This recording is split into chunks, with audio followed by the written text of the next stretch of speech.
Your Excellencies, the President of the United States.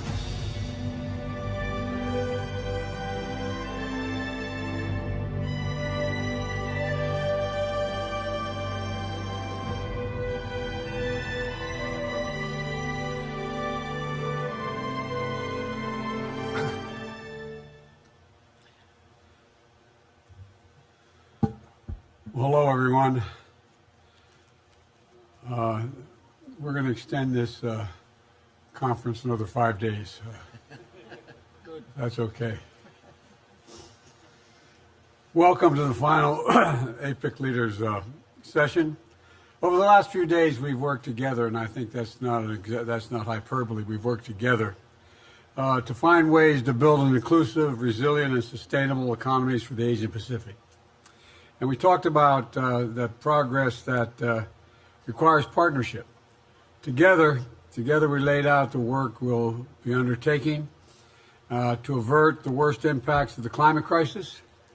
The U.S. companies have announced more than $500 billion investments into APEC economies to build new subsea cables, decarbonizing energy grids, and complete the largest U.S. airline expansion into the South Pacific in our history. Alongside 13 of our APEC partners, we also made historic progress yesterday when the Indo-Pacific Economic Framework, with the first of its kind agreements to strengthen supply chains, accelerate our clean energy transition, and combat corruption. As we begin our discussions today, I want to highlight a few areas that I believe we can do even more, in my view. First, inclusive growth. When everyone in our economies has a chance to contribute, everyone gets a fair shot, we all do better. So today I'm proud to announce that we've launched the Women in the Sustainable Economy Initiative.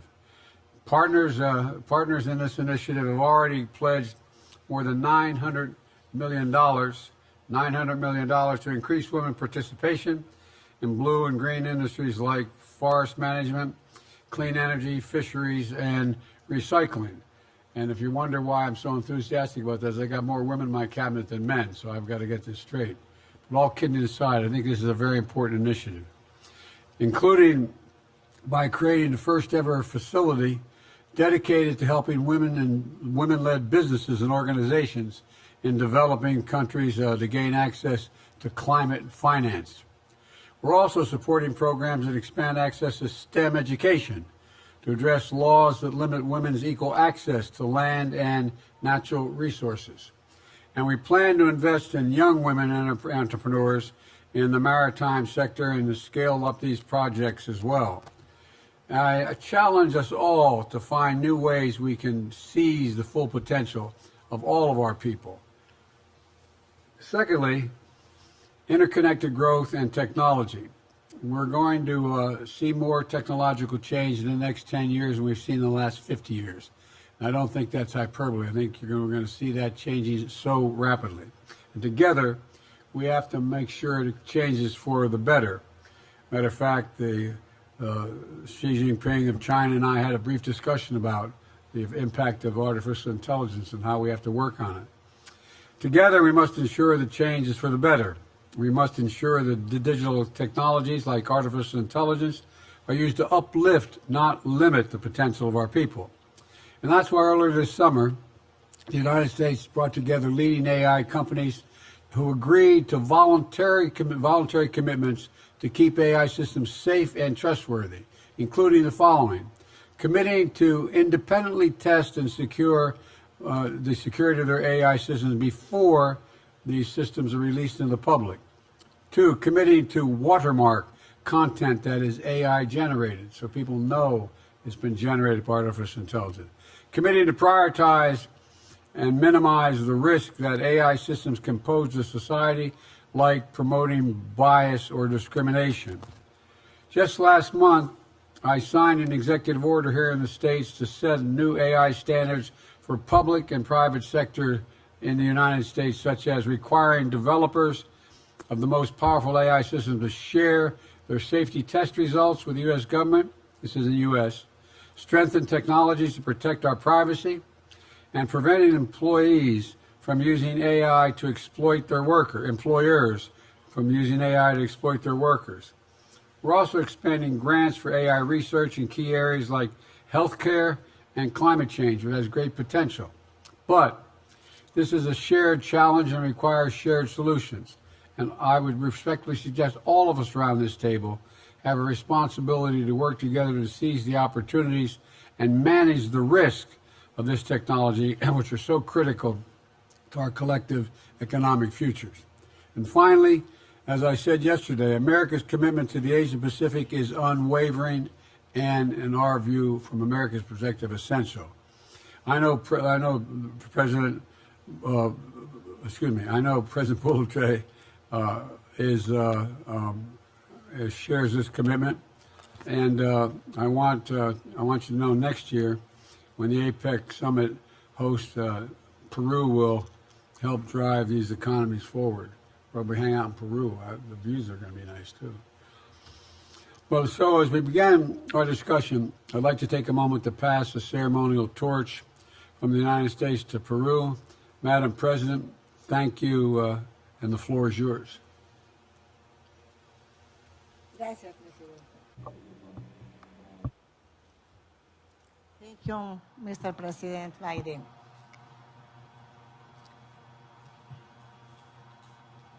The leaders who are here, I would like to warmly greet every one of you.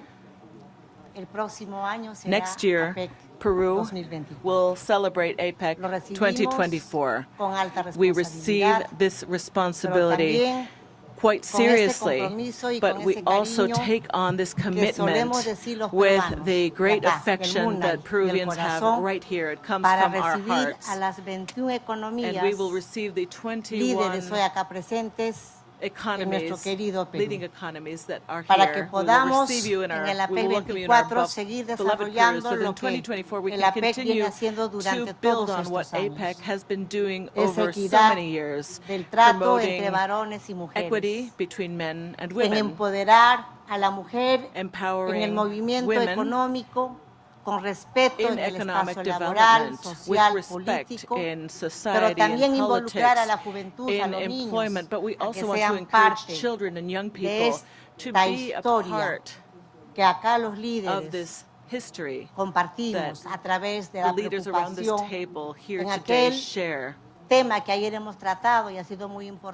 worked on such an important issue, which is caring for our planet, which is the only home we have. And I believe that the economies who are here today, the leaders here today, must take on this serious responsibility of continuing to work on this development, on searching for a better way to care for our home, for planet Earth.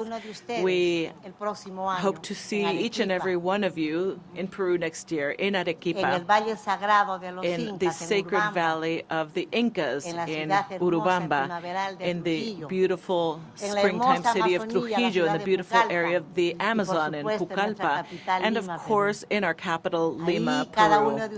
There, all of you will honor us with your presence, and we will welcome you with the affection we always show. We will work together, hand in hand, all of us, so that APEC next year shines with its own light from our imperial city of Cusco, our beloved Peru, out towards the world. So we wish you a warm welcome next year, and we will welcome you there with our greatest affection. Thank you very much, President Biden. Thank you, Madam President. We're looking forward to that. I would now respectfully ask the press to leave, and I will soon turn it over to the International Monetary Fund. At this time, we please ask the press to quietly depart.